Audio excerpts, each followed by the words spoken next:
3 నెలల్లో మీరు చూసుకొని వెంటనే మీరు డిస్ట్రిక్ట్లో కన్సర్న్ చేస్తే వాడు గ్యారంటీగా తిరస్కరిస్తాడు. ఈ దిక్కుమాలిన వ్యక్తే అధికారంలోకి మళ్ళీ మీరు తెలివి తక్కువగా రాణిస్తే. ఆ తర్వాత అప్పీల్ ఓన్లీ హైకోర్టు. న్యాయవాదులు ఈ అన్యాయాన్ని పసిగట్టి ఒక సామాజిక ధర్మంగా ప్రజలకి ఈ విషయాన్ని తెలియజేస్తూ మరి కోర్టులో కూడా వెళ్తే వాళ్ళకి లిటిగేషన్ తగ్గుతుంది. వారి ఆదాయం కోసం వీళ్ళు ఇదంతా చేస్తున్నారని చెప్పి న్యాయవాదుల నోళ్ళు కూడా మూయించే పని దుష్ట పరిపాలకుడు చేశాడు. ప్రజలెవరూ కూడా దయచేసి ఈ మోసాన్ని అందరికీ కూడా, ఎందుకంటే మనకి ఎడ్యుకేటెడ్ 60 ఉన్నాం, 40 మందికి ఆస్తులు ఉన్నాయి, మిగిలిన వాళ్ళందరికీ కూడా ఎంతో కొంత ఆస్తి ఉంటుంది. మరి వాళ్ళకి రక్షణ అంటే ఈ జగన్మోహన్ రెడ్డి అనే ఒక దుష్టుడిని మనం వదిలించుకోవాలి. పెద్ద ఆస్తి కబ్జా విశాఖపట్నం నుంచి నాకు చెప్పారు. చాలామంది రిజిస్ట్రేషన్కి వెళ్తే రిజిస్ట్రేషన్ మీరు అమ్ముకున్న మాకు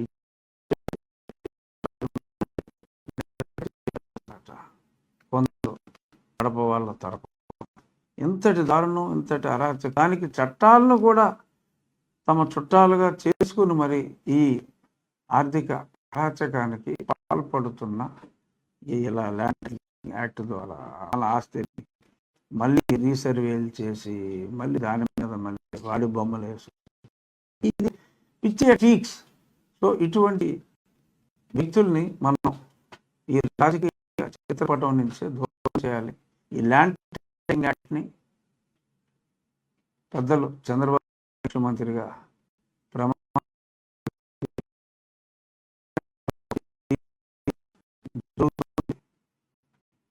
ప్రతి ఒక్కడికి ఎంతో చిన్న ఆస్తి ఉన్న వాళ్ళందరికీ కూడా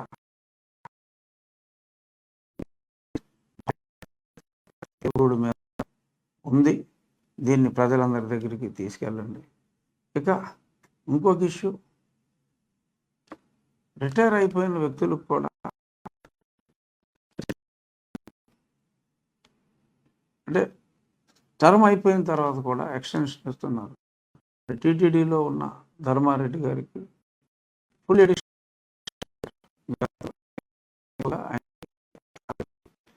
Indian defence account service IDAS service నుంచి వచ్చిన వ్యక్తి, అది IAS వాళ్ళు పోస్టింగ్. సరే, ఈయనకి ఏదో కొంచెం కేంద్రం ఎలక్షన్ కమిషన్ వ్యవహారాలు, వ్యవహారాలు, టెంపుల్ వ్యవహారాల సంగతి దేవుడు, వ్యవహారాలు చక్కబెడుతున్నట్టుగా ఉన్నాడు ఆయన. మరి ఇప్పుడు ఆయనకి ఏదైనా ఉంటే ఎలక్షన్ కమిషన్ మీద తోయటం వేరు. మరి కేంద్ర ప్రభుత్వమే ఆయనకి ఆయన రిటైర్ అయ్యే వరకు కూడా ఎక్స్టెన్షన్ ఇచ్చింది రాష్ట్ర ప్రభుత్వ అభ్యర్థన మేరకు. ఆ తిరుపతిని ఈ అధికారి తప్పితే ఇంకా ఎవరు కూడా రన్ చేయలేరట. భక్తులు తీవ్రమైన ఇబ్బందులు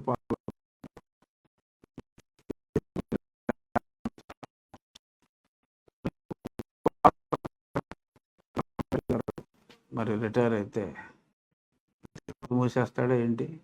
ధర్మారెడ్డి లేని తిరుపతిని నేను ఉంచను అని చెప్పి మరి జగన్మోహన్ రెడ్డి ఏమైనా చారిత్రాత్మక నిర్ణయం తీసుకుంటాడా? ఇంకోటి, ఈ తిరుపతి సందర్భం వచ్చింది కాబట్టి చెప్తున్నా,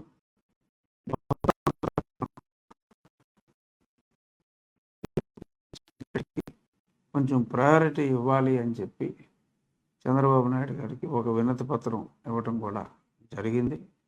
రేపు ఆయన ముఖ్యమంత్రి అయిన తర్వాత అక్కడ దోపిడీ జరుగుతుంది. 10,000 రూపాయల టికెట్టు శ్రీవాణి అని ఆ కోటా విపరీతంగా పెంచేసి మరి అందరూ కూడా మిడిల్ క్లాస్ వాళ్ళే 90% ఉంటారు తిరుపతి దర్శించుకునేవాళ్ళు.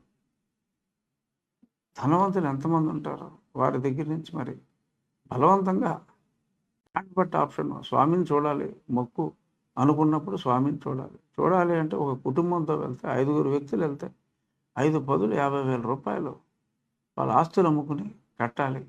సో ఇలాగా భగవంతుడి దగ్గర నుంచి భక్తుని దూరం చేసే ఈ కుట్రని మరి భగ్నం చేయాలి.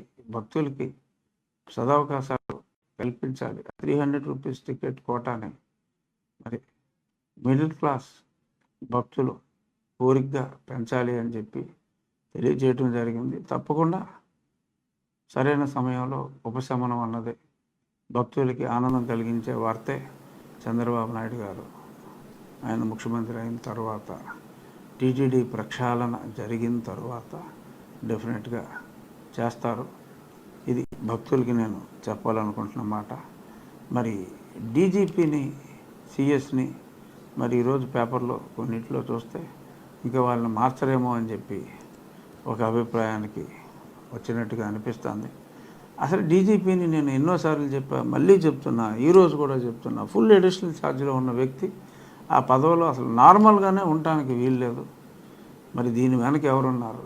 నాకు సీటు రాకుండా చేసిన వ్యక్తి ఈ నీచపు డాష్ డాష్ రెడ్డి ఇంకా తన ఇన్ఫ్లుయెన్స్ని వాడుతున్నాడా అంటే రొటీన్లో తీసేవలసిన వ్యక్తిని కూడా తీసేయకుండా మరి ఈ చీఫ్ సెక్రటరీ గారిని కూడా ఇంకా కంటిన్యూ చేయటం దారుణాతి దారుణం. ఈసీ ఇప్పుడైనా సరే మేల్కొని ఈ జగన్మోహన్ రెడ్డి ఎవరి ద్వారా అయితే ఈ నాటకాలు ఆడిస్తున్నాడో మరి వాళ్ళందరికీ కూడా ఉద్వాసన పలకాలి. కేంద్ర ప్రభుత్వం ఎక్స్టెన్షన్ ఇస్తే ఇవ్వచ్చు, but EC need not agree for that. So కాబట్టి ఈసీ తగిన చర్యలు తీసుకోకపోతే ఆ నింద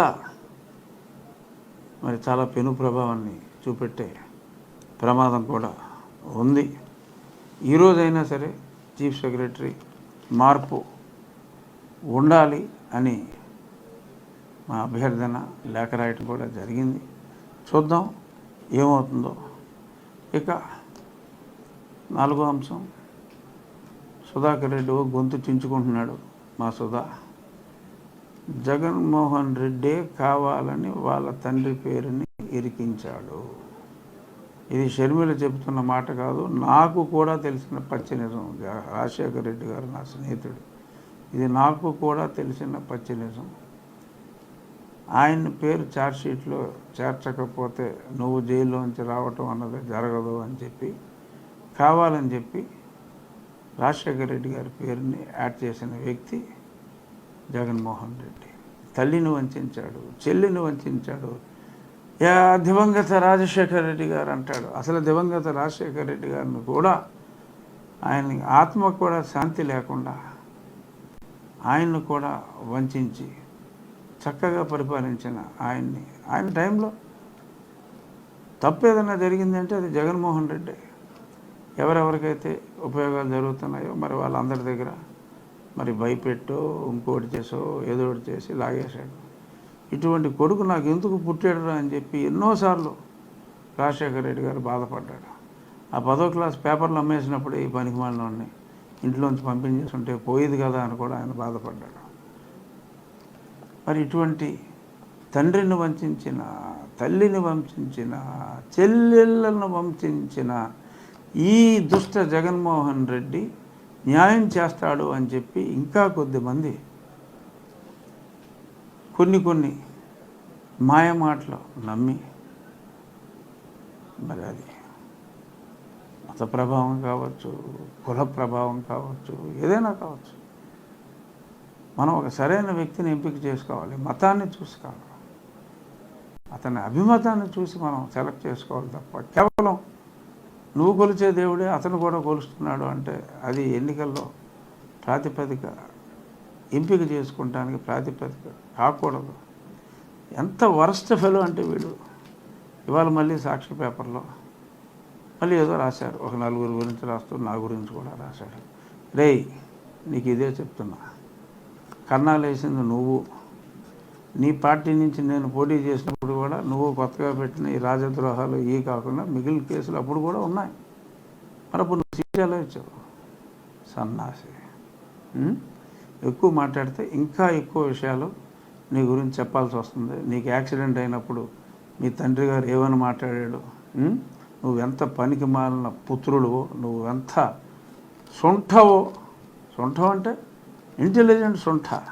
సో అంచేత నువ్వే కేసులు పెట్టించేసి నువ్వే ఏదో రాసేసి సాక్షిలో రాసేసుకుంటే నమ్మి వెర్రి వేదవులు ఎవరో లేరురా అని చెప్పి